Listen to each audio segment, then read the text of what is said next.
The story for Unai Emery and Aston Villa is only just beginning as the manager extends his stay. He signs a contract extension at Villa Park in a move that probably surprises a lot of football fans from around Europe, seeing him being linked with Bayern Munich and a lot of other great vacancies that are coming up across European football, even back to his homeland of Spain.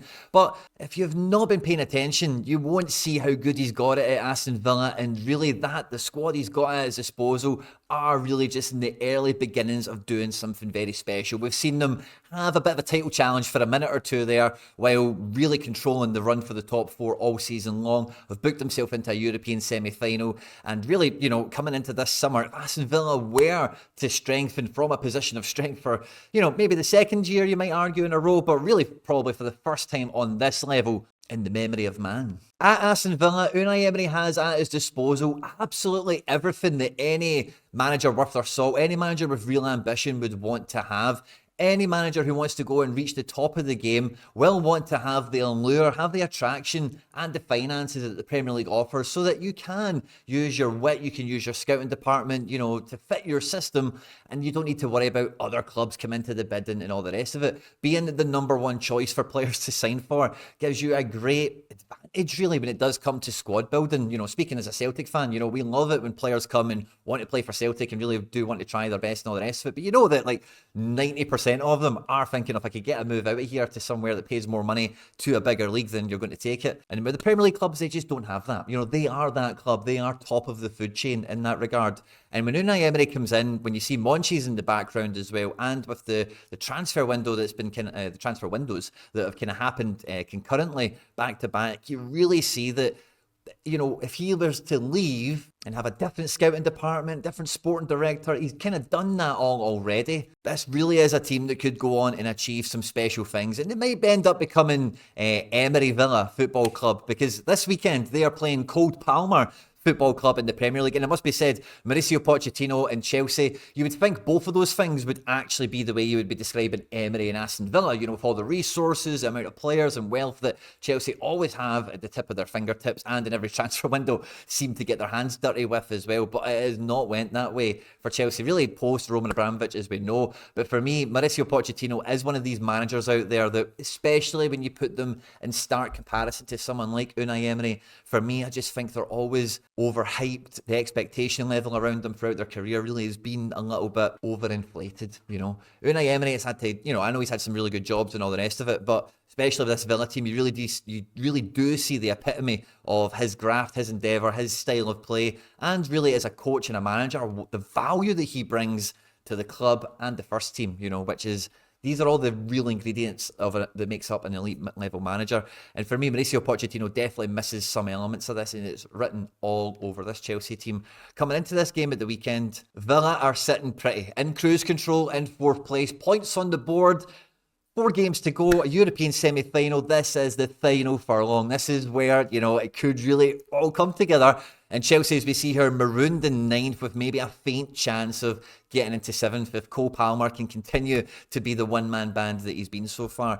But one of the things, again, not to gush on the guy too much, but Unai Emery, one of the things I do love about him is, especially when you watch his teams, and especially this Aston Villa team at close proximity, one of the best ways to describe it for me is absolute chess ball. So many of the players are versatile enough in his shape, although remaining consistent, has the lovely little tweaks available in it that means Aston Villa have managed to take each opponent on a 1v1 basis and have been able to ride probably one of the least reported kind of injury crises across this season. Since we've came back from the last international break, you'll see here, Villa, maybe it looks like a 4-3-2, maybe it looks like a 4-4-2. I say if you watch the team, you know how it kind of shapes up. The team has been fairly consistent, but there is a lot of different faces, a lot of different characters that are coming in to the starting 11 and contributing. We've seen some players come in and out with suspension and injury and all the rest of it to mitigate against like a phenomenal period there of 4 matches in 10 days, beating Arsenal, getting past Lille in the Conference League quarterfinals, that would have been, before the very good win last weekend there against Bournemouth. Now, Chelsea have been a real bag of frogs, a real mixed bag in the league since coming back from the international break here. Drawn with Burnley, it was definitely where alarm bells were ringing, and where the kind of the running order of Mauricio Pochettino, like insane things that he comes out with. I don't think a press conference goes by where he doesn't make his situation worse, really. Beating Man United 4-3, cool. Cole Palmer central, drawing with Sheffield United, battering Everton, and then getting battered off of Arsenal. This team is chopping and changing and is all over the place. Really doesn't have, much identity, much, headway. And when you see all the penalty shenanigans and everything else that's been going on at Chelsea, there is way too much to say about Chelsea in this preview video. Then you can't see them going to Villa Park having any real level of confidence coming into the game, which puts the ball firmly in Villa's court. I don't think Unai Emery has too many choices for the predicted 11 coming into the game here. The main option, of course, is going with Diego Carlos in at centre-back, moving Konsa to right-back, maybe using Diaby over Tielemans in this attacking role here. So these are the only real moving pieces coming into the weekend. And this would be a very similar tactic and, team from Chelsea that we've seen going and playing Sheffield United, with Conor Gallagher being in the front line here, along with the mainstay midfield, the real chop and changey back four, Trevor Chalobah in there coming next to Disasi. And if that is the way Chelsea are going to line up, then I do feel that this is a great opportunity, if I can put myself in Unai Emery's shoes as much as possible, to really play that chess ball masterfully here and really just checkmate Chelsea right from the off here. Because if they are going to play Conor Gallagher in this left position here, yeah, he's going to have a bit of a job tracking cash. That's probably going to be part of his remit. But I'm sure a huge part of what we're going to see from Chelsea is out of possession. Gallagher coming in tight here with Palmer and trying to get into this box that we know that Aston Villa are going to try and create in possession. And I think if Chelsea are going to come out and really play into your hands from the off, then yeah, Bailey against Cucurella and Cash, that's going to be something to do on the wings here, don't get me wrong. But is Tielemans going to be the player you need to play into these tight spaces in and around Caicedo and Enzo? Because if this midfield is going to get as compact as this, those guys are going to drop off a little bit deeper. And I think with the form we seen last weekend, that would really open the game up for someone like Moussa Diaby, who can just float up into little pockets to really just overload Chelsea, give them some real problems, and, create goal-scoring opportunities from it as a result. So I wouldn't be surprised if we did see something like that. Maybe that means that Diego Carlos would start and would have Konsa in at right back here to kind of balance that out ever so slightly. But if Gallagher is going to be, in the forward line, as it were, and out of possession, dropping back into midfield here, I could easily see Diaby coming in here just to cause those extra headaches for them. Tielemans is probably the most likely because Cole Palmer is Chelsea's main attacking outlet, and this is going to be probably one of the stiffest tests he's going to be coming across in his Premier League debut season for Chelsea, and that is away to this Aston Villa team, because with McGinn and Douglas Luiz in this midfield, we know how Villa play. If you're watching this video, you've probably seen them at least once or twice by this point.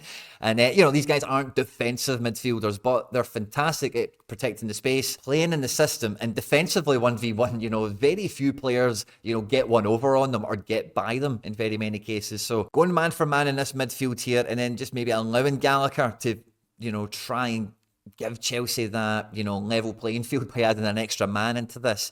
You could let that happen, still have Cash and Digne as the wide players, but then I think you put a lot of onus and a lot of focus of the play onto the shoulders of Morgan Rogers, who has been really impressive his first couple of games. One of the main things I've been really impressed with him is this kind of diagonal inside run that he can make from the left with his strength. He's quick, but he's not lightning.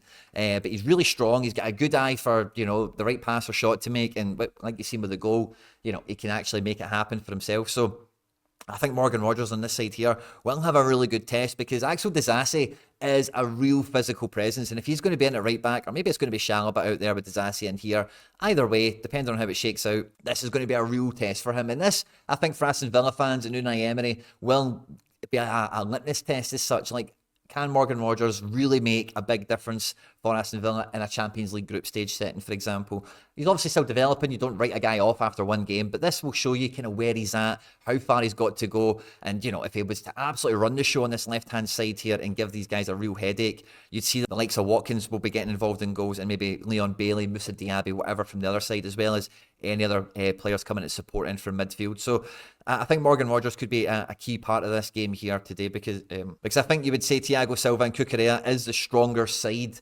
of Chelsea's defence, although, Watkins will probably love trying to get into blind spots here and trying to play in into space with Thiago Silva chasing his shadow.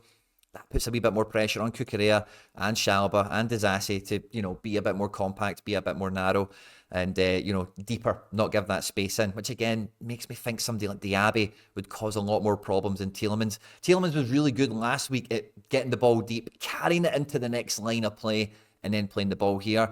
And he can definitely do that in these more forward areas against the likes of Enzo and Caicedo. But, if you're thinking about really just trying to, move your pieces, as it were, to really snooker to checkmate kind of Chelsea, as it were.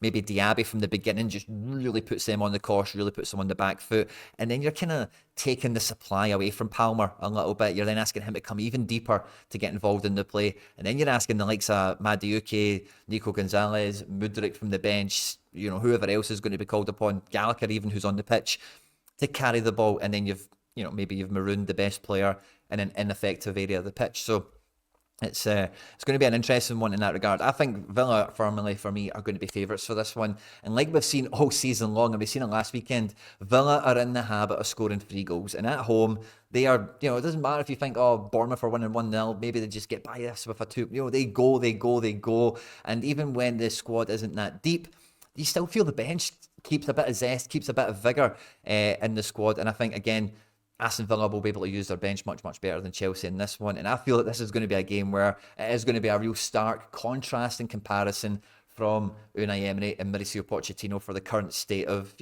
where both these squads are under the stewardship of either man. And when you see that Unai Emery's extending, he's doubling down. He wants to secure this Champions League. And I think 3 points against Chelsea is going to be, almost what just puts the cherry on top of the cake, just puts the job, beyond Tottenham's reach. And just, maybe not quite mathematically yet. Still one more game after that, of course, but potentially North London derby to go and whatever else. And then it's full eyes on Olympiacos and finishing the season off with a high and getting into the transfer window to make this Villa squad just that little bit more robust for Champions League level. And I actually think, looking at that, maybe I'm being a bit biased towards just the way Chelsea have been. If they can keep Palmer quiet, clean sheet's not off the cards in this one. It could be a repeat of last week. It could be 3-1 to the Villa. I'm going to go 3-0. Let me know down in the comment section what you think the score is going to be this weekend. On screen and now is some other stuff that I've made that YouTube thinks you might enjoy. Don't forget to hit the subscribe button for more content like this. Hit the like button. Stay out of trouble, and I'll catch you on the next one.